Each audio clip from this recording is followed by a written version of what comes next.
Hello everyone and welcome back.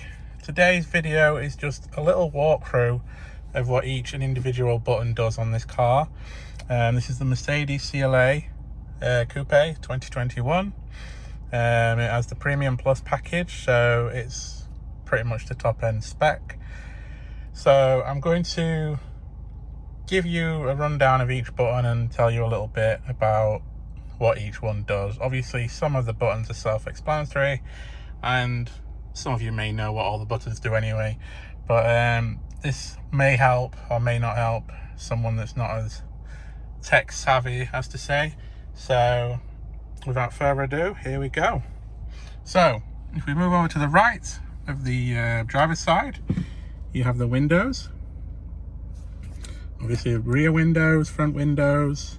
You can move the mirrors and you can select which mirror you want to move.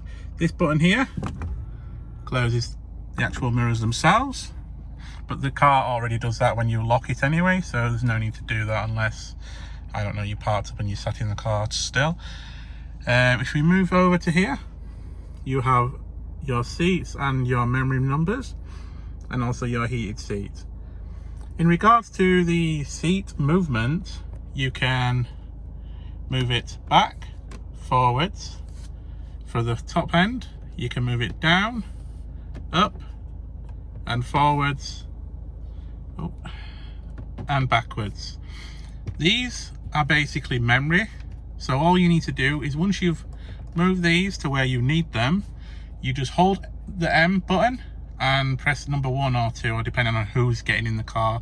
So if you have more than one person that drives the vehicle, it can be stored to a key, but if you have maybe 3 that drive the same car, you can just get in, hold your button down, and that will go back to where you was. So like now, if I hold M and 2, you heard a beep. That's now stored where this seat is at number 2. And then if I hold 1, it will move my seat forwards back to my driving position. So that's that.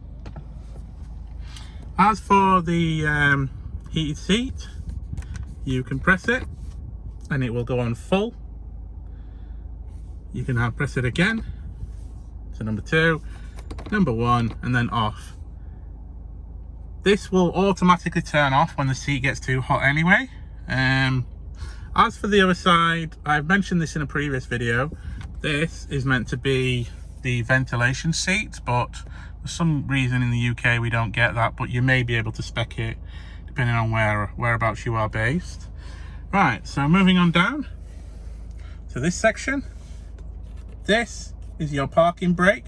So you would pull that up and it would release, or push it in. Here, pretty much lights. I leave them on auto, and then you've got your daylight running lights there if you just want them on. I don't know anybody that usually takes it off auto unless you have a reason for that. This will put, depending on which side of the road you parked, if it's dark at night on a dark or dimly lit street, you can put it on so that one side of the car is lit up and the other side stays dark, so it doesn't blind any of the people walking down the path. And also you can switch it to whichever side you want. So put that back on auto.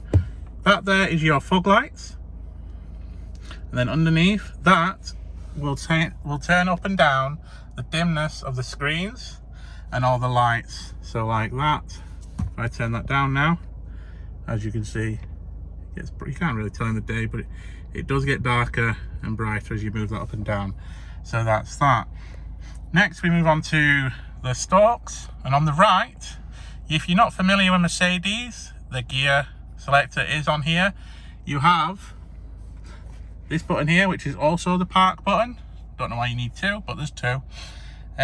Obviously push it up and that'll go into reverse, and also activate the rear view camera. You push it back down and that will go to drive, but obviously you press park and it'll go back to park again. So the gears are up here and not down here as some people think. Okay, you have a paddle shift, so you can select what gear. Obviously it won't work when I'm not driving, so that's plus and minus on the pedals. Here you have the controls for this side of the screen. So on this side, you just use this as a BlackBerry. Turn that off so we don't get a strike. Home button takes you back to the home. So if you press home, you can then select all kinds of stuff once you press home. So there you go. Okay, press back. That is your cruise control. So when you've got to a certain speed, you just press up. So you press up, it won't work at the minute. It'll come up in there, it'll tell you exactly how many miles. You can just keep pressing up and it will change it. That will limit you to whatever speed you want to limit the speed at. I never use that, to be fair. The cruise control will hold you at a speed downhill. So if you want, say you've got speed cameras and you're going downhill at a 30 zone or anything like that, it will hold you there. It will brake for you, which is good. This is to cancel the cruise control. To press down, just press it down once and press it up. If you want to set it back to that speed, let's say you've had to put the brakes on and now you can get back to that speed, you just press that and it'll take you back to the original speed that you was on before. This side controls that screen. So here you have volume. If someone rings you, you can press up to answer it and put it down. You can also press that to bring up your phone book. This will bring up the Mercedes Me, which also lets you ask questions and things like that, but we won't do that because I've done that in another video. So if you want to check that out, check on my channel and you'll see the video on that one. There's also some funny jokes I've put in there as well. You also have favorites, so you push down on that and it'll bring up your favorites tab. So you'll be able to set, say, a person that you ring a lot or anything like that. You can just quickly access it by pushing down on that. That's the home button, and it's the same, so you can move across just doing that, as you can see, and it will move across, and then you press home, take you back to where you were and back as well when you've gone in menus.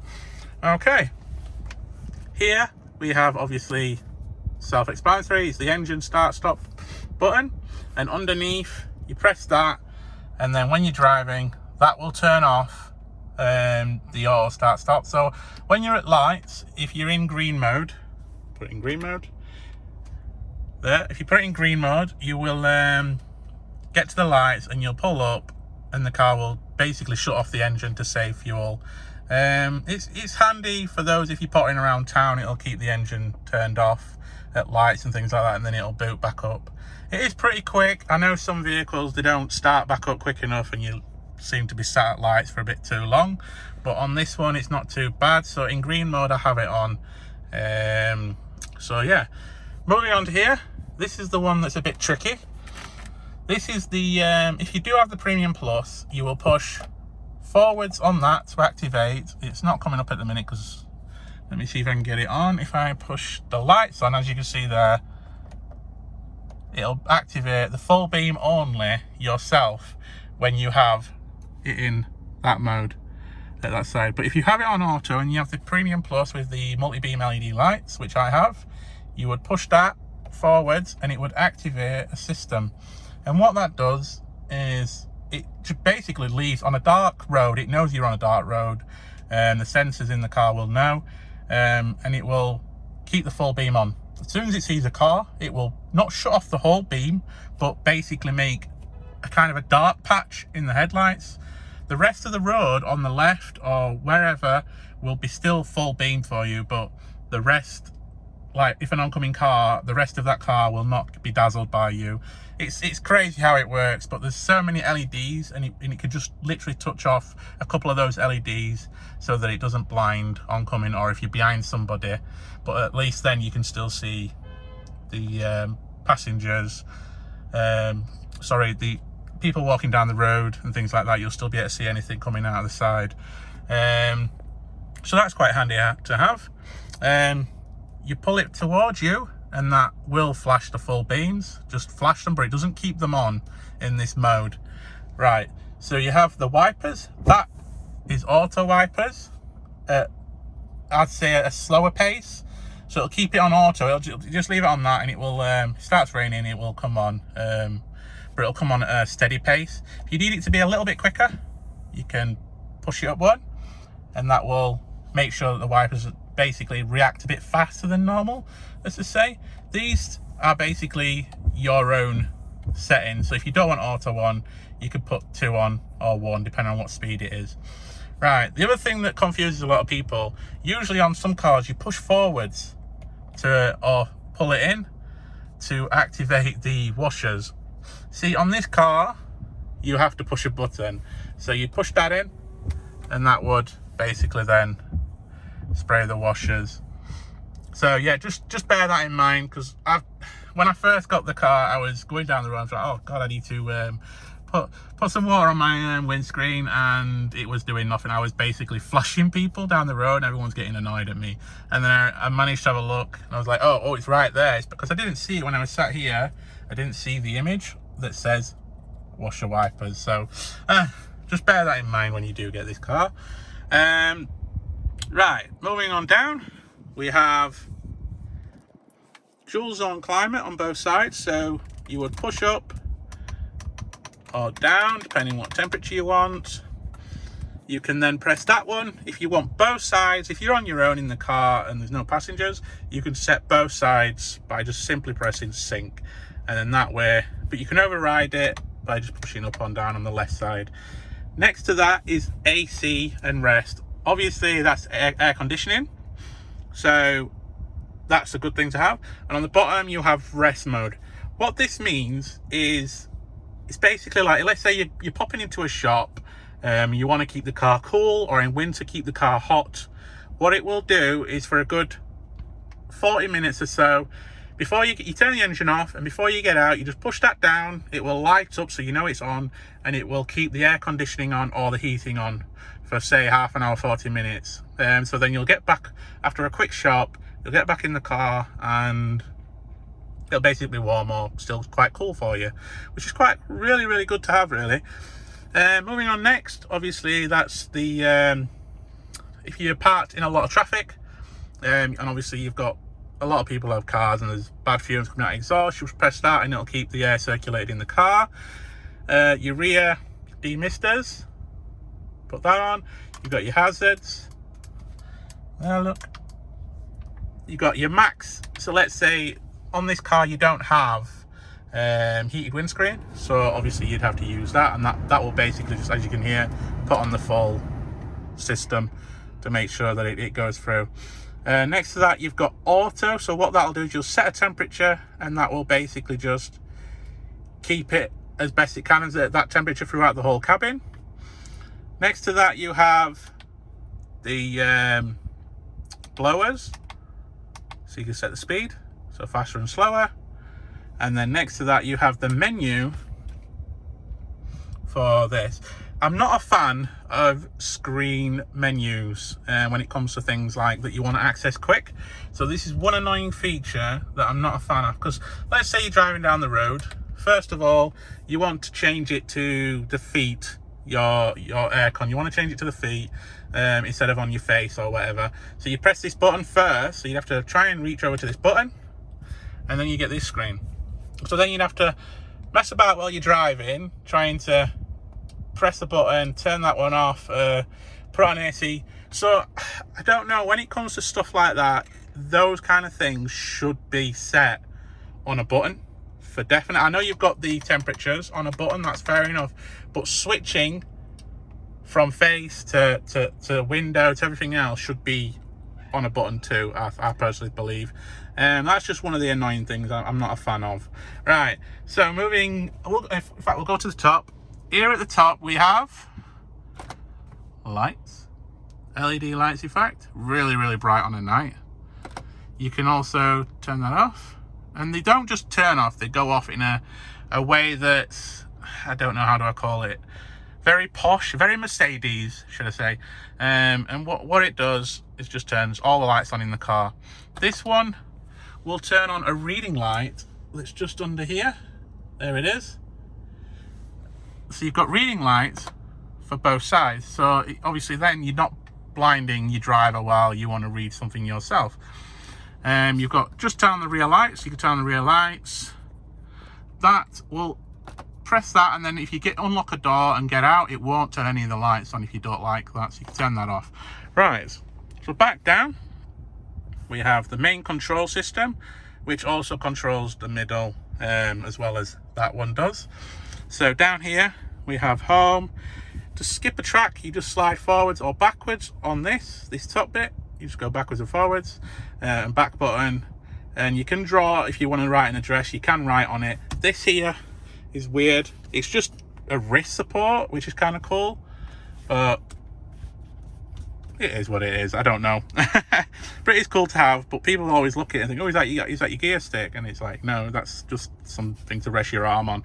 Your volume, you push it in to to mute it or turn it off, or roll it to get the volume up and down. Here activates the park assist, which this car has, and what that'll do is it'll find a space. I've discussed a little bit about that in another video. I may do a video on it parking itself because it's quite nerve-wracking. This car does park itself completely. You don't even have to press the brake or accelerator like some models do. This is completely, it will park itself and you don't have to touch a thing. So that's that. You can also then activate the rear camera if you want to. As you've seen, here is the mode select, so comfort, sport, individual. You just push that, flick that up and down. Down below that brings you to the car, so you could do, if you want to get to the settings quickly to turn something off, you can do. Again, that start is the same as this. It will bring up an options where you can set whatever you want on the screen. Across the other side, you've got nav, and your map's pretty self-explanatory, radio and media. So you press it once to get your radio up, you could press it again and it'll bring your USB up, press it again for like internet radio, and it'll just keep flicking through each one if you keep pressing it. Telephone is the same as that, so you press that and basically you get all your contacts, phone book and things like that. And that's it. I hope I've helped someone at least. I know cars can, well, especially these days, they're not the same as they used to be. So if you're coming from an old car and you're getting something that's quite modern, I really hope this video helps in that regard. Other than that, please do subscribe and drop a like on the video. And if you do think I've missed something that you'd want to know more on, or if you want me to do this parking system on a demonstration, I will do that as well. But just leave a comment and yeah, I'll get to it. Apart from that, have a wonderful day, and keep watching. Thank you. Bye bye.